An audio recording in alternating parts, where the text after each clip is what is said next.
भगवान श्री कृष्ण जब माता देवकी और पिता वसुदेव को कंस के चंगुल से छुड़ाने गए तब उनकी उम्र 14 वर्ष थी। उनकी माता ने उनसे पूछा कि बेटा तुम तो भगवान हो, तो तुम हमें पहले ही कंस के चंगुल से छुड़ा सकते थे, इतनी देर क्यों कर दी? तो कृष्ण जी ने कहा, माता क्या पिछले जन्म में आपने मुझे 14 वर्ष का वनवास नहीं दिया था? माता हैरान रह गई, बोली ये क्या कह रहे हैं आप?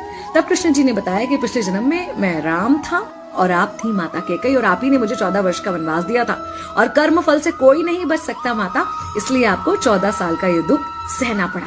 तब आश्चर्यचकित होते हुए माता ने पूछा, तो फिर यशोदा पिछले जन्म में कौन थी?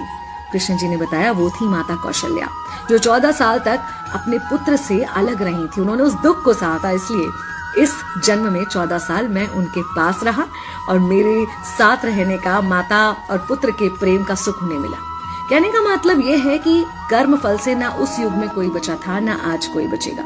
खुद भगवान भी कर्म फल से नहीं बच सकते, इसलिए अपने हर एक कर्म को बहुत सोच समझ कर कीजिए, क्योंकि जिसके भी खिलाफ आप कुछ गलत कर रहे हैं उससे आपकी शत्रुता कुछ समय या शायद एक जन्म की है, लेकिन उसके साथ कुछ गलत करके आप अपने कई जन्म बिगाड़ सकते हैं।